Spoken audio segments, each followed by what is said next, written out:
Ce soir, dans la banlieue de Nantes, Ils sont où les collègues là? Ils ont fait un peu de poubelle ici là. Yann et ses amis vont faire les poubelles des supermarchés. Il y a des trucs les gars ou pas là-dedans? Ils ne le font pas pour manger, mais pour dénoncer le scandale du gaspillage. On va pas trop parler fort, hein. Ouais. Et on s'attarde pas trop à chaque fois qu'on est dans l'enceinte du supermarché. Mais c'est un peu... C'est un peu rock'n'roll. Le jeune homme de 33 ans est à la tête d'un collectif qui, depuis 2013, récupère partout en France les aliments jetés par la grande distribution. Là, je vois pas de poubelle. Ah si, elles sont là. Il les offre ensuite gratuitement aux habitants. Putain, ça va être chaud, ça. Pour accéder aux bennes, Yann enfreint la loi. En escaladant cette barrière, il risque 1 an d'emprisonnement et 15 000 € d'amende pour violation de propriété.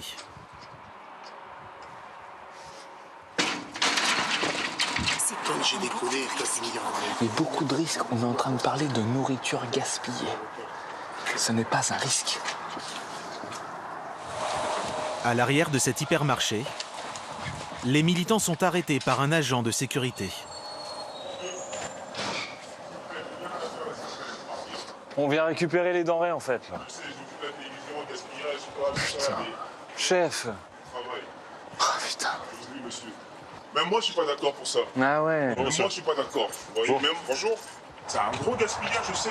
Je peux faire les poubelles. Même si le vigile a conscience de l'absurdité de la situation, il a l'obligation de les faire partir. Il y a eu des Montpellier. Ils ne récupéreront pas ces kilos de croque-monsieur et de salade sous vide. Donc, normalement, on peut pas rester là. Non, on s'en va. Là, on a des produits transformés. On a 250 kilos dans chaque bac. 1, 2, 3, 4 bacs. Voilà. Partir, monsieur, s'il vous plaît. Je suis désolé, hein. Bah, je suis dégoûté. Ouais, ça fait chier, quoi. Le jeune homme ne se décourage pas. Toute la nuit, il va continuer à franchir les barrières de plusieurs supermarchés pour sauver un maximum de denrées. Bon, haricots verts. De l'aneth, de la menthe, beaucoup de haricots.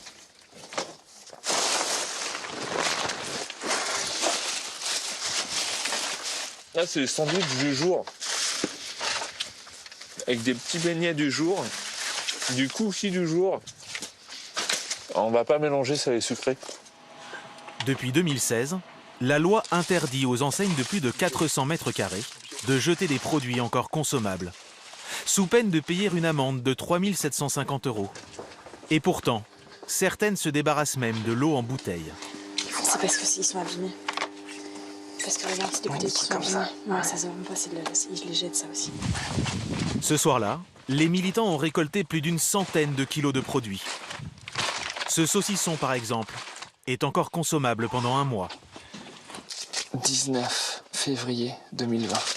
Impossible de savoir pourquoi il a été jeté. Pour Yann, c'est incompréhensible. Ces produits sont encore consommables. La loi oblige à donner ça à des associations caritatives. Les supermarchés sont défiscalisés à hauteur de 60% quand ils font leurs dons. Grosse main tendue quand même par le gouvernement. Et malgré ça, poubelle. Peut-être 3 jours. Malgré la loi, malgré les incitations fiscales et même les reproches des consommateurs, le scandale continue. En France, entre la grande distribution, les producteurs et les consommateurs, nous gaspillons près de 20 000 tonnes de nourriture chaque jour. Alors des nouveaux acteurs privés veulent mettre fin à cette aberration. Les applications Too Good To Go, Phoenix, ou encore les supermarchés Nous Anti-Gaspi. Une enseigne qui promet de lutter contre le gaspillage, tout en faisant des économies. On va vous expliquer comment fonctionne ce nouveau modèle. À travers lui, vous allez aussi découvrir les nombreuses sources de gaspillage alimentaire et l'absurdité d'un système. À Cherbourg, ce magasin a ouvert il y a 4 mois et il a déjà ses habitués, comme Florina. Bonjour. Cette mère de 6 enfants vient ici 1 à 2 fois par semaine, attirée par les bonnes affaires. Vous en avez 1, 2, vous avez 3 cuisses de poulet, 5,19 € moins 30%. Donc ça vaut largement le coup. La date de péremption est proche Mais à 3,63 €, elle n'hésite pas. Normalement, il se perd demain, mais si vous le mettez dans le congélateur, vous pourrez le remanger dans 6 mois, dans même 3 mois. Enfin, perso, dans un mois, il aura été mangé depuis belle lurette. Des cuisses de poulet, mais pas seulement. Ici, on trouve de tout, et tout à petit prix. 80 centimes le paquet de gâteaux, 60 centimes les 6 yaourts, ou des carottes à 75 centimes le kilo. Ces aliments coûtent en moyenne 30% moins cher que dans les autres supermarchés, y compris les enseignes discount. Comme là, on a du jambon sec. Il y en a quand même il y a 500 grammes pour 2,73 €. Je vous mets au défi de trouver quelque chose de moins cher pour du jambon sec. Et tout ça parce qu'en fait, ça fait pas des jolies tranches. Seule différence avec les enseignes classiques, dans les rayons, des petits écriteaux avertissent les clients. Vous n'avez plus que quelques jours pour vous régaler avec moi. On va chez toi ou je vais à la poubelle? Car tous ces aliments, pourtant encore bons à manger, étaient destinés à être jetés. Et ça vous fait pas peur de manger quelque chose périmé entre guillemets de 2 mois? J'ai mangé de la farine périmée d'il y a 1 an. Je suis toujours vivante. Bonjour madame. Bonjour. À la caisse, Florina va dépenser 45 € au lieu de 60 dans son supermarché habituel. Avec son mari, il gagne 3 000 € par mois. Ses économies sont une aubaine. Je suis passée d'un budget alimentaire à 800 € à 500-600 € par mois. J'ai plus du tout le découvert. Je suis même bizarrement positif. Ma banquière est contente. Je vous remercie. Merci Passez beaucoup. une bonne Très bonne journée. journée. À bientôt. Merci Au à vous revoir. aussi. Pour proposer ces petits prix, l'enseigne s'approvisionne auprès de toutes les sources de gaspillage. Ça commence dans les champs, en amont de la filière. 32% de la nourriture produite par les agriculteurs n'arrive jamais dans l'assiette du consommateur. À 25 km de là, Michel l'aîné en sait quelque chose. Non, c'est trop mouillé. Il faudrait au moins 8 jours de beau temps, 8 jours de sec avant l'arrachage. Dans sa famille, on est producteur de pommes de terre depuis 3 générations. Michel les plante, les fait pousser, les récolte. Mais surtout après chaque arrachage, il les trie minutieusement. Faut que je mette les machines en route. Il vend directement au supermarché, qui lui impose de produire des pommes de terre parfaites. Elles ne doivent pas avoir de taches, pas de bosses ni de crevasses, et un calibre précis, entre 35 et 70 mm. En dessus de 70, c'est ça, quoi. C'est pommes de terre. Ça, c'est trop gros pour les grandes surfaces. Celle-ci, c'est trop petit. C'est en dessous de 35. En moyenne, une pomme de terre sur 5 ne remplit pas ce cahier des charges. Elle est bosselée, elle est moche, quoi. Très moche. Mais elle a un bon goût quand même. Elle a exactement le même goût que les autres. Avant, ces pommes de terre aux gueules cassées étaient destinées à l'alimentation des cochons. Aujourd'hui, Michel les met de côté pour les vendre au supermarché anti-gaspillage. Alors ici, c'est pour la grande distribution, tout ça. Et celle-ci, c'est la deuxième catégorie, donc c'est des pommes de terre sauvées. Un moyen de sauver ces denrées, mais aussi de gagner de l'argent. Chez lui, T'es là? Oui. Michel retrouve sa femme, Natacha. Bon, j'ai une nouvelle commande Pour pour anti-gaspillage. Conseillère Ouais. Pôle emploi, Là, tu elle me- s'occupe aussi des comptes de Je l'exploitation. note, je te la prépare. Tu me dis 450 kilos. Ouais, 90 filets de 5, ça fait 450 kilos. Grâce au nouveau supermarché, le couple ben voilà, vend c'est ça. 1,5 tonne de pommes de terre en plus tous les mois, D'accord. avec à la clé un gain de 200 €. C'est un complément de revenu et c'est surtout cette idée de ne pas perdre quoi que ce soit et enfin de déchets à jeter, ce côté oui qu'on jette. Et puis effectivement pour nous en tant que producteurs, c'est un gain complémentaire. En France, 22% des fruits et légumes produits chaque année seraient jetés avant même d'arriver dans les rayons. Tu fais attention, Jérémy, bouge pas. Pourtant, dans le magasin de Cherbourg, ils font le bonheur de Christelle Lemonnier, la directrice. Je vais chercher mes autres fruits et légumes. D'ailleurs, elle ne s'arrête pas là. Elle récupère tous les produits que les magasins classiques refusent de vendre. Parmi ces 850 références, des denrées aux emballages abîmés, comme ces boîtes de conserve, ou ces paquets de thé légèrement cabossés. Mais aussi des produits au packaging démodé. Ce serait dommage de jeter ces bonbons juste parce qu'on a dépassé la fête d'Halloween. Combien j'ai de palettes? Une palette. Bah, juste les poulets. Alors là, on reçoit du poulet qu'on va mettre en vente dès ce matin. Je vais regarder un petit peu au niveau des dates ce que ça donne. Mais la première source d'approvisionnement de Christelle, ce sont les produits dont la date limite de consommation approche. Donc, si t'étais pas là, ça irait où? À la poubelle. Christelle a 47 ans. Pendant 17 ans, elle a été responsable d'un magasin discount. Elle a changé d'enseigne car elle ne supportait plus les méthodes de la grande distribution. Ce bœuf-là va jusqu'au 16 janvier, donc il a une dizaine de jours de consommation, en tout cas de durée de vente. Ce produit est souvent refusé par la grande distribution en raison de sa date qui est trop courte. Souvent, la grande distribution cherche à avoir une date plus longue de vente parce que sinon, elle est obligée justement de le brader très rapidement et ils ne font pas leur marge de ce fait-là. Donc c'est absurde un peu. Oui, mais c'est malheureusement les normes qui sont imposées par la grande distribution, par l'Europe, par les politiques. Et donc, il faut que ça change. C'est aussi pour ça que notre concept existe maintenant. En 1 an et demi, ce concept a permis de créer 6 magasins, 5 dans l'ouest de la France et 1 à Paris. À 200 km de Cherbourg, dans la banlieue de Rennes, la marque a même sa propre centrale d'achat. Fabienne Guichard est la responsable de tous les produits frais. Avec son équipe, elle achète directement auprès des industriels de l'agroalimentaire. Car la transformation, c'est après la production l'autre grande source de gaspillage. 23% des produits sont jetés à cette étape. Le plus souvent, à cause des dates limites de consommation. Oui, c'est Fabienne. Cela paraît incroyable, mais tous les jours, des dizaines d'industriels appellent la centrale d'achat pour écouler les stocks qu'ils ont sur les bras et qui vont finir à la poubelle.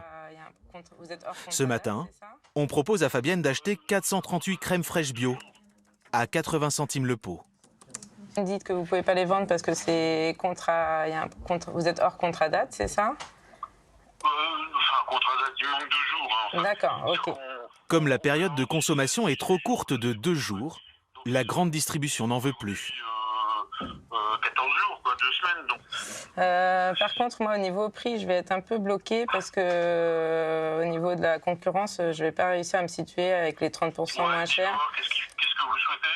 Alors du coup, est-ce qu'à 65 centimes le pot, on pourrait s'arranger? Ouais, 70, ça irait? Attends, je revérifie. Fabienne est en position de force pour négocier. Si elle ne les achète pas, ces pots finiront à la poubelle. Bon, c'est OK pour 70 du coup. D'accord. Vous pouvez tout me livrer à Vannes? Ouais. Je vous envoie l'adresse. C'est super, Fabienne. Passez un bon week-end. Bon week-end, au revoir. Mais même Fabienne ne peut pas tout sauver. Donc, je reviens du coup suite à ce que tu m'avais proposé, là, tes 200 filets de poulet et les bio, ouais. Je vais être obligée de décliner, je vais pas pouvoir t'aider aujourd'hui. Bon, bah tant pis pour moi. On ne veut pas acheter à tout le monde, sinon on se surstocke et du coup on gaspille chez nous, donc pas d'intérêt non plus, quoi. Grâce à cette méthode d'approvisionnement, l'enseigne peut proposer des prix bas. Mais en contrepartie, il y a un problème. Fabienne ne sait jamais vraiment ce qu'elle va récupérer. Moi, je vais te le changer quand même, mais si tu veux mettre. Dans le magasin qui jouxte ses bureaux, contrairement au supermarché classique, il y a beaucoup de rayons vides. Salut Fabienne. Ça ne fait pas très sérieux, surtout quand le fondateur de l'enseigne vient faire le tour du propriétaire. Un petit Sur la souci de viande, la ça va? semaine, sur la viande, ouais, on a des dates qui sont plutôt courtes sur le haché, c'est un produit sensible, donc c'est assez compliqué en ce moment. Beaucoup, là, ouais. Et ça, Donc, les grosses le reste, poches là, de sauté de bœuf, ça part? Alors ouais, c'est assez compliqué. C'est pas évident, ça. On teste, hein. Et après, Et ouais, sur le poisson, par contre, c'est vide. ma principale problématique sur le poisson, c'est que j'ai des propositions en date ultra courtes. Donc avec 2 jours de Pas vente, beaucoup de viande c'est des gros risques, et quasiment pas de poisson. pour nous. Donc, Pourtant, Fabienne, la responsable des achats, ne se fera pas taper sur les doigts par le patron. je vais relancer mes Vincent recherches Justin et est même déjà assez que ça- fier de montrer sa on peut différence. sourcer des nouveaux fournisseurs également. Ouais. On essaie d'expliquer aussi aux clients avec nos petites étiquettes la raison pour laquelle les rayons sont vides. Donc on interpelle les gens sur une note un peu humoristique et du coup ils comprennent que on n'est pas un distributeur traditionnel, qu'on a nos propres contraintes. La contrepartie, c'est des prix un peu moins chers, mais que nos contraintes font que parfois c'est des rayons un peu vides. Là, on leur a expliqué dans nos rayons, on fait place nette, c'est bien mieux pour la planète. Bon, c'est une façon d'expliquer que trop remplir, c'est source de gaspillage et c'est un impact écologique négatif. L'homme de 41 ans, diplômé des Beaux-Arts, a d'abord créé une entreprise de décoration d'hôtels de luxe. Il y a 2 ans, il décide de tout changer. Il se lance dans la lutte contre le gaspillage alimentaire. Avec la production et la transformation, il s'attaque aussi à la dernière grande source de gâchis, la distribution qui représente 14% des produits jetés. Parmi ses endroits favoris, Rungis, le plus grand marché de produits frais au monde. 9500 tonnes de marchandises y transitent chaque jour, dont 8 tonnes qui quotidiennement ne trouveraient pas preneur. Pour faire les meilleures affaires, Vincent a embauché Raphaël le tailleur. Bah, ça c'est du magret donc ils le vendent plus cher. Ça va jusqu'au 23. Rungis, il en connaît toutes les ficelles. Ses parents y ont fait carrière et lui y travaille depuis plus de 25 ans. Ouais. Il y a des produits. Raphaël, comment tu vas? Monsieur Étienne, bonjour. Ça va, Raphaël? Impeccable. Hier. Alors, dans du pas cher, ça tombe bien, regarde. C'est magnifique. Super. Ouais. Ça vient des cuisses fermières Périgord. Ce matin, il a jeté son dévolu sur ses cuisses de poulet, périmées dans 6 jours. Il y a combien de colis là? Alors, il y a 8 et 8, 16 et 3, 19. Cuisse de poulet fermier, ouais, non, bah, c'est du bon produit, ça c'est sûr. Bah, hein. oui, Ouais. oui. Tu sais qu'entre nous, Raphaël, il n'y a pas de problème d'argent. Discrètement, Raphaël note un prix sur sa main. Je crois que si. Non, je fais pas moi. Non, non. Non, je fais pas moi. Là, non, je fais pas moi, honnêtement. Plus la date est courte, mieux il peut négocier. Tu peux pas moins quoi? Médecin, moins que ça. Non, non, je fais pas moi. Le prix qu'ils me demandent, plus le prix du transport, plus notre marge, il faut qu'en magasin, on ne soit pas plus cher que la grande surface voisine. Sinon, on n'a pas lieu d'exister. À l'abri de notre caméra, l'acheteur finit par obtenir le prix qu'il souhaite. 2,20 € le kilo. Il sera revendu 3,70 € dans ses magasins, au lieu de 7 € en moyenne. Tous les matins, Raphaël déambule ainsi dans les pavillons de Rungis. Qu'est-ce que t'as de beau ce matin? Coup de moche. C'est plus comme ça qu'on doit dire. Qu'est-ce que t'as de moche? Patate douce, mangue bateau, mangue à l'huile. C'est où, c'est là? Ce vendeur jette en moyenne 10% de sa marchandise, chaque jour. Mangue à l'huile, t'as le petit de bras. Ouais, c'est chaud là. Je vais en couper une deuxième si ça t'embête pas. Non, non, vas-y. Ouais, est-ce qu'il est marron là. Ils sont bons. Là, c'est mort, ouais. Non, non, laisse tomber ça.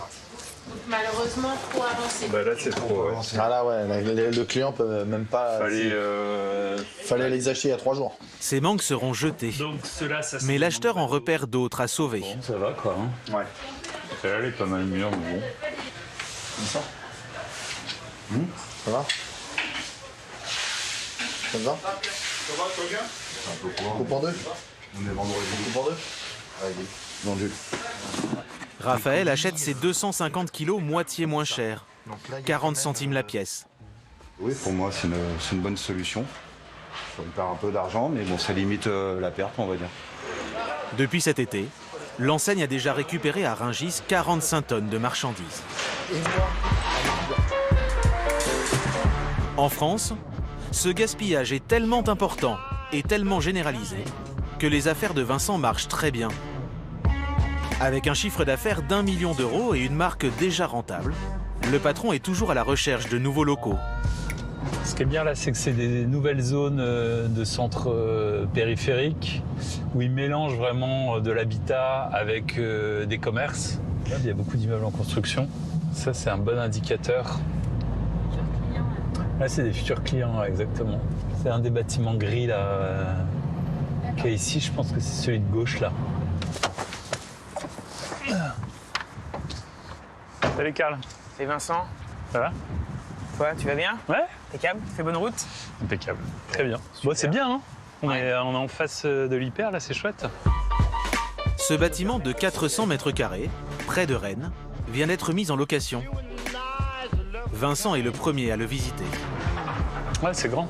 Voilà, donc voilà dans le local. C'était anciennement occupé par un magasin de fourniture matériel en rapport avec les chevaux.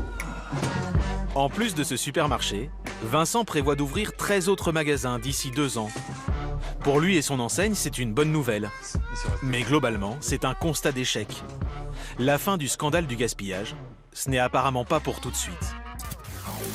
Ce sont peut-être les commerces de demain, les distributeurs automatiques qui s'installent en périphérie des centres-villes et qui vous proposent aujourd'hui de repartir avec une pizza cuite à la minute, de la viande ou des légumes en provenance directe de la ferme. Pratique, accessible 24 heures sur 24, 7 jours sur 7 et sans contact, ils sont plébiscités depuis le début de la crise sanitaire. Mais la qualité et le goût sont-ils bien toujours au rendez-vous? Une enquête de Marie Fortunato. À La Rochelle, à l'heure du déjeuner, Séverine Lacoste a pris l'habitude d'acheter à manger au supermarché. Pourtant, pour faire ses courses, elle ne se rend pas au magasin traditionnel du coin de la rue. Avec ses rayons, ses caddies et ses caisses, elle s'arrête devant cette drôle de machine, un supermarché futuriste. En quelques secondes, elle passe commande sur la borne. Croque-monsieur, hamburger, quiche ou pâte, elle a l'embarras du choix. 600 produits sont disponibles. Il fait froid aujourd'hui, donc une soupe et puis du jambon, ça va être parfait. Ce midi, ce sera donc soupe à la courgette avec 2 tranches de jambon pour 4,80 €. Derrière la vitrine, un curieux balai se met alors en place. Ce robot totalement autonome sélectionne les produits, les récupère et les livre en 50 secondes. Pratique, rapide et sans contact en cette période de crise sanitaire, le supermarché autonome est surtout ouvert 7 jours sur 7, de jour comme de nuit. Séverine, mère de 3 enfants, travaille juste à côté. Elle s'y arrête souvent entre midi et 2 ou le soir après le boulot. Je sais pas si c'est bien le 24 heures sur 24, mais en tout cas, ça nous va bien. Nous, on n'est pas obligé de regarder la montre et de se dire mince, ça va fermer, il faut y aller vite.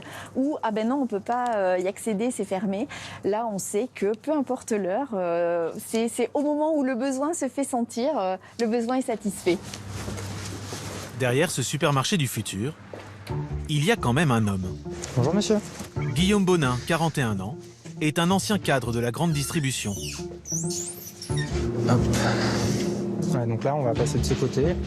Il y a 3 ans, après avoir vu un reportage sur ce sujet, il s'est lancé dans ce défi du supermarché automatique. Il doit le réapprovisionner pendant 2 heures tous les jours. On fait bien entendu des produits comme du papier toilette, on va faire également de l'essuie-tout, on va faire du desktop quand on a un petit problème le week-end et qu'on doit se dépanner rapidement, des couches sous toutes les tailles, des flageolets, on va avoir des haricots verts, il faut pouvoir tout faire. Une épicerie robotisée comme celle-ci coûterait en moyenne 200 000 €. Guillaume en a déjà ouvert 2 à La Rochelle. Ses prix seraient environ 30% plus chers que ceux des hypermarchés et les mêmes que ceux d'une supérette de quartier. Il arrive à être concurrentiel grâce aux économies qu'il fait sur la main-d'œuvre. On a voulu être compétitif par rapport à d'autres enseignes, notamment les magasins de proximité. Et on a souhaité vraiment se positionner à des prix sensiblement équivalents pour pouvoir, à un moment donné, expliquer aux gens qu'on est une épicerie, tout ce qu'il y a de plus normal, avec la particularité qu'on est ouvert 24 heures sur 24, 7 jours sur 7. Inexistantes il y a encore quelques années, ces épiceries robotisées se développent à une vitesse folle. 50 nouvelles devraient voir le jour dans les 2 ans. Car dans toute la France, les distributeurs automatiques en tout genre font un carton. On connaissait les bons vieux distributeurs de bonbons, barres chocolatées ou sodas positionnés près des machines à café dans les entreprises ou les gares. Mais depuis quelques années, des distributeurs d'un nouveau genre ont fait leur apparition. Huîtres, produits de la ferme, fleurs ou même lunettes, on peut désormais tout acheter ou presque à une borne automatique. Pour un produit en particulier, la pizza, les distributeurs sont même devenus un mode de consommation aussi prisé que la livraison ou la vente à emporter. Pratique, car ouvert en continu, les consommateurs y voient aussi depuis quelques mois un moyen de faire leurs courses sans contact et donc sans risque pour leur santé. Alors ces distributeurs sont-ils une bonne alternative en pleine crise sanitaire? La qualité est-elle au rendez-vous? Ferons-nous tous demain nos courses auprès de robots?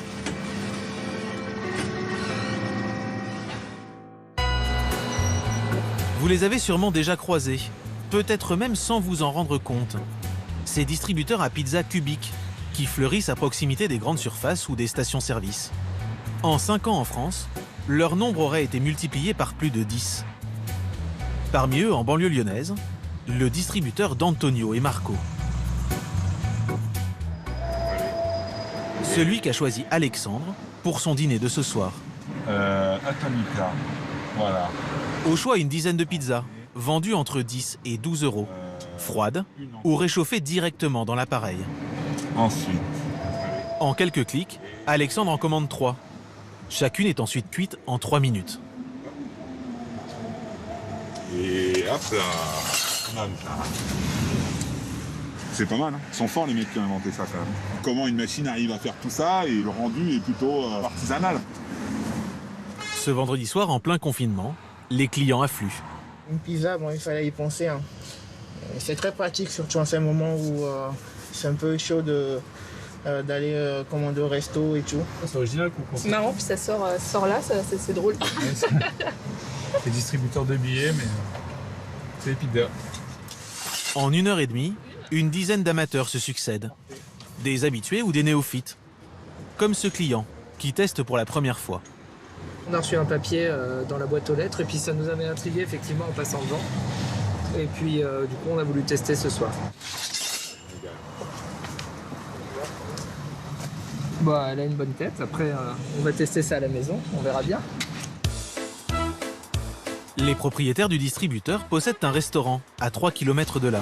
Donc on a 2 Atomica, 3 Donuts et 2 Quattro Stelle à faire. Antonio et Marco, 2 frères, sont de vrais pizzaiolos.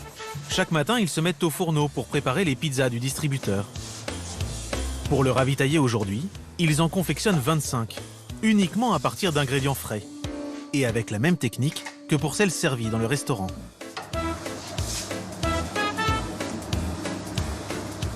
Alors nous on utilise vraiment des produits de qualité. On a une sauce tomate maison. Nous avons des champignons de Paris ultra frais et découpés à la main. Nous avons du jambon cuit supérieur. Nous avons une mozzarella d'origine italienne. Seule différence, la cuisson, qui volontairement n'est pas terminée. Vous voyez là, c'est pas fini, on a un contour qui est blanc. On cuit la pizza à 80% parce qu'à l'intérieur du distributeur à pizza, vous avez 2 fours. Lorsque le client va commander sa pizza, la pizza va finir sa cuisson. Les produits sont emballés dans des boîtes spécifiques, avec un plateau en aluminium pour supporter la cuisson. Puis ils sont ensuite étiquetés. Donc celle-ci, c'est la pizza Quattro Stelle. Il faut prendre une étiquette et il faut la positionner sur la croix pour qu'ensuite le distributeur aille scanner ce QR code pour ensuite retrouver la bonne pizza dans le distributeur, tout simplement. Hop, voilà. Quand toutes les pizzas sont étiquetées, les 2 frères partent alimenter la machine. On la ferme bien. Ils le font une fois par jour. Il y a 1 mois et demi, ils ont installé leur distributeur ici, à côté d'un axe routier passant de la ville voisine. Ils se sont endettés pour payer la machine près de 60 000 €, avec en plus un loyer de 420 € par mois pour l'emplacement. Allez, c'est parti. À l'intérieur du distributeur, une chambre froide. Elle peut contenir jusqu'à 95 pizzas. Donc en fait, on retrouve notre code barre. En fait, on vient insérer la pizza de ce côté-là. Voilà. La machine va scanner les nouvelles pizzas. Elles peuvent être consommées dans les 48 heures. Ensuite, le distributeur les bloque.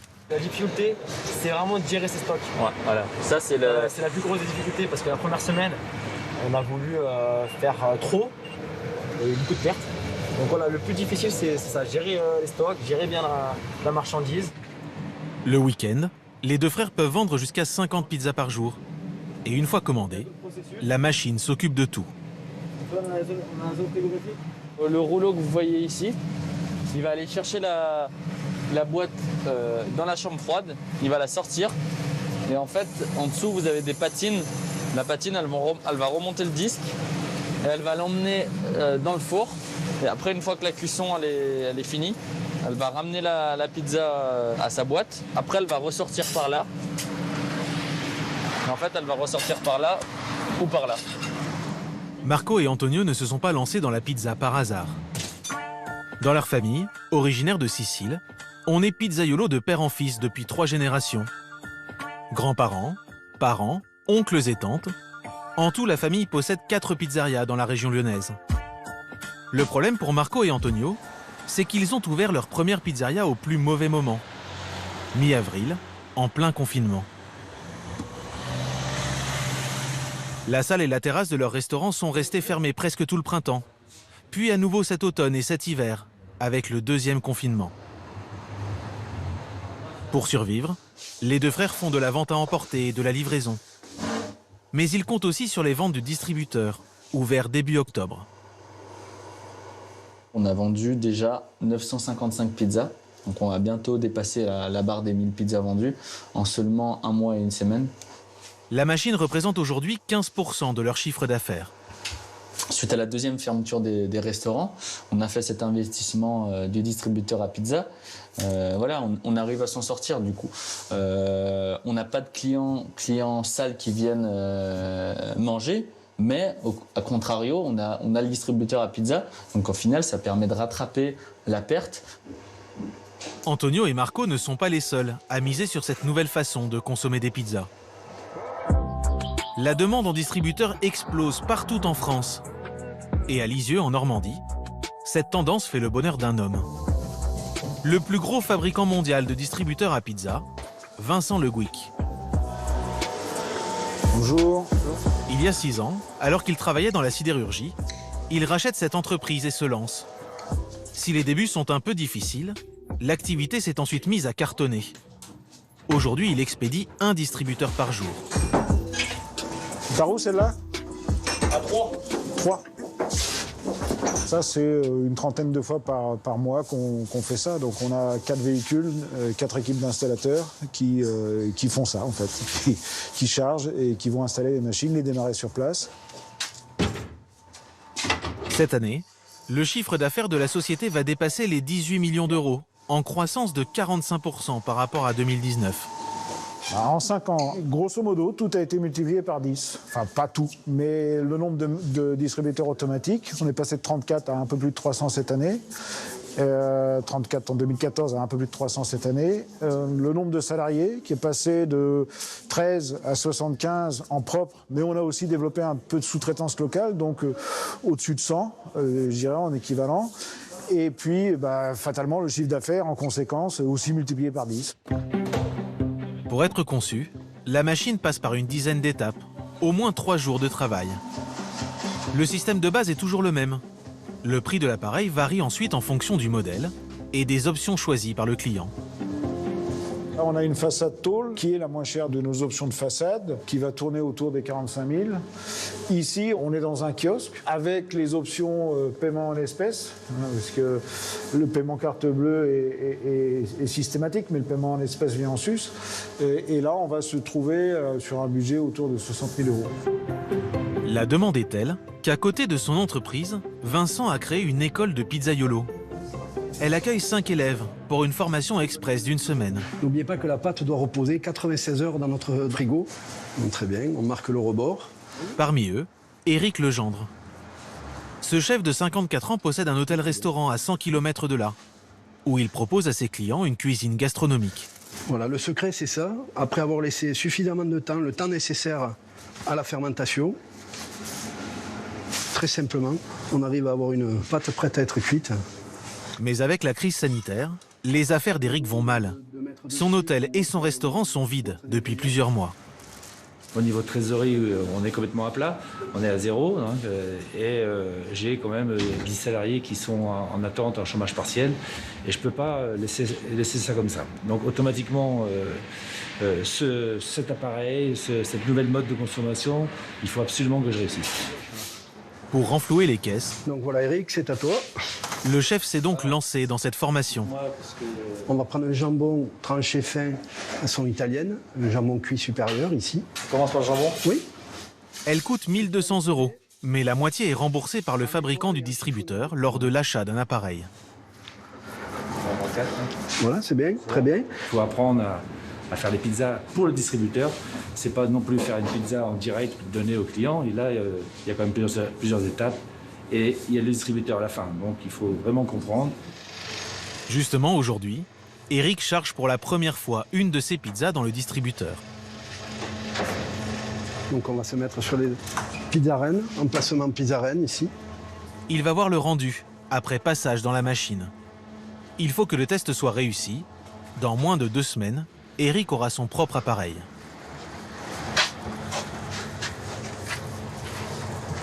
Donc voilà, notre pizza reine. On la commande chaude ou froide, donc je vais l'ajouter en chaud. Depuis 5 ans, dans toute la France, le nombre de distributeurs automatiques de pizza a explosé. Cette pizza. Voilà. Magnifique. L'entreprise normande vient de vendre son 1000e distributeur. Mais avec ces appareils, le goût et la qualité sont-ils au rendez-vous? Pour le savoir, nous avons emprunté la route de la pizza. Oubliez l'Italie, elle se trouve entre Beauvais et Rouen. Sur la nationale 31, un distributeur se dresse tous les 15 km. Nous nous sommes arrêtés à 4 machines, au hasard, où nous avons à chaque fois acheté une pizza froide, dont le prix varie entre 7,20 € et 9 €.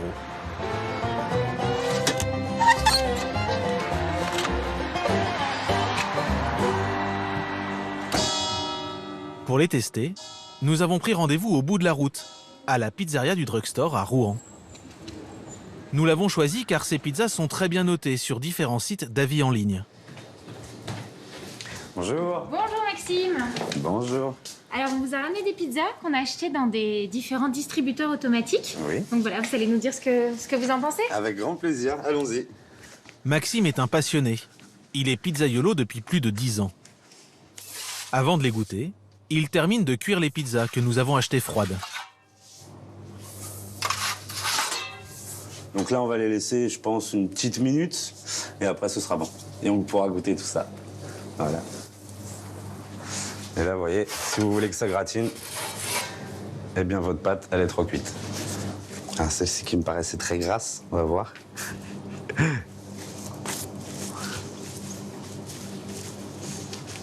Effectivement, c'est très très gras, mais très très très gras. Ouais.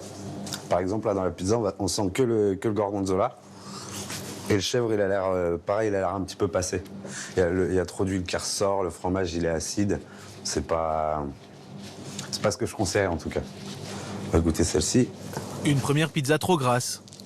Une autre avec une pâte trop sèche. Quand vous touchez la pâte, là, on a l'impression de toucher du papier ou du carton. Heureusement, la troisième s'en tire mieux que les autres. Les ingrédients sont vraiment bons. La tomate, elle a un petit peu plus de goût. On va sentir l'origan qu'on ne sentait pas du tout ici.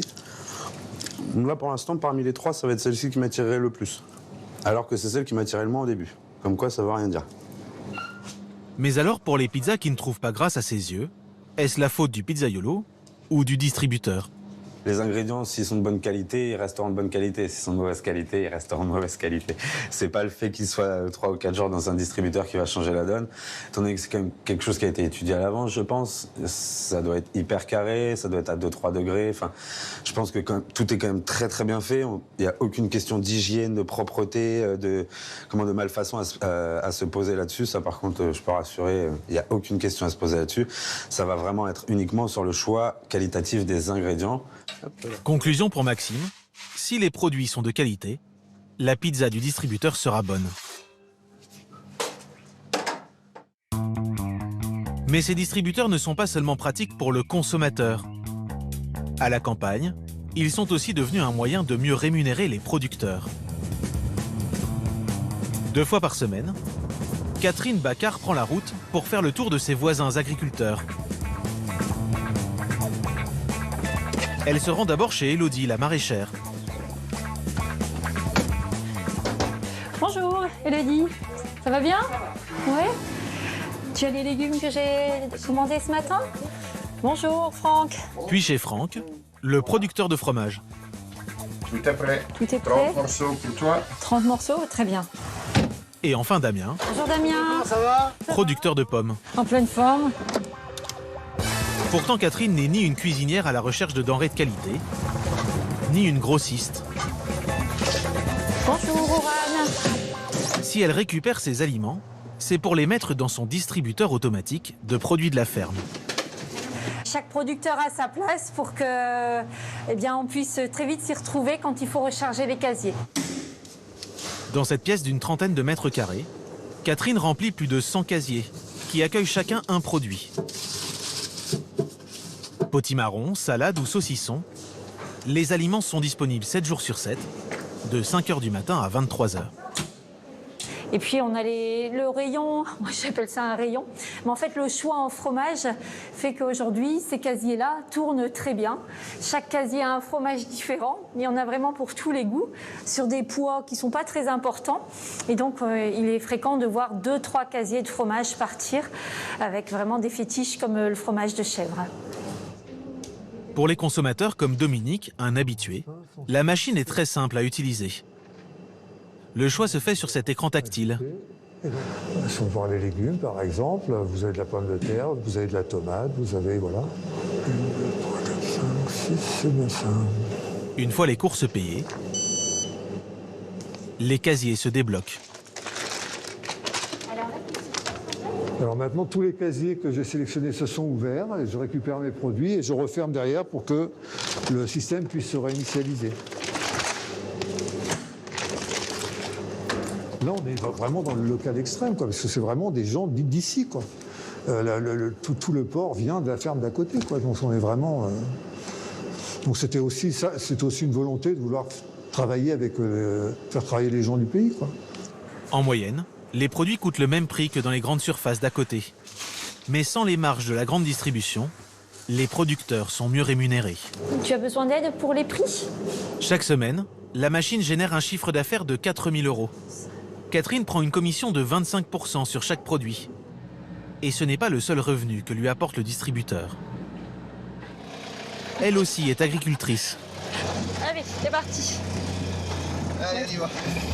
Son exploitation est située juste derrière le bâtiment du distributeur. Avec son mari Laurent, ils y élèvent des cochons. Allez, on va faire un petit tour maintenant à la nurserie.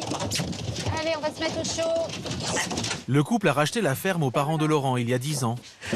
Leur nouvelle maison, nouvelle alimentation. En tout, ils s'occupent de plus de 2000 bêtes. Jusqu'à il y a quelques mois, les cochons étaient élevés puis vendus à la grande distribution. Aujourd'hui, Catherine récupère une partie de la viande à la sortie de l'abattoir et la commercialise elle-même.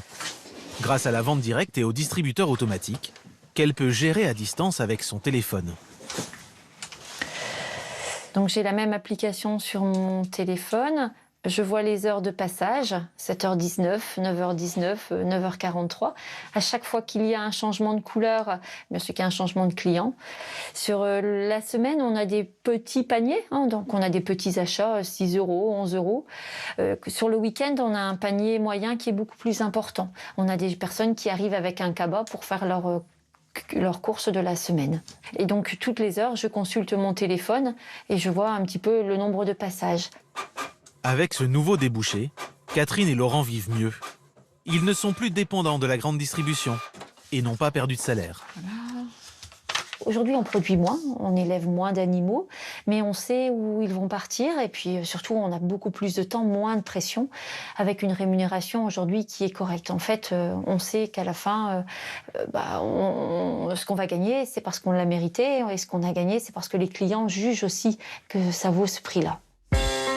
On le voit, ces distributeurs en tout genre sont peut-être en train de révolutionner nos modes de consommation. Évidemment, on pourra regretter leur côté robotisé et froid, sans contact humain. Mais ils représentent en cette période de crise sanitaire une bouée de sauvetage précieuse pour beaucoup de commerçants, de restaurateurs et de producteurs en difficulté.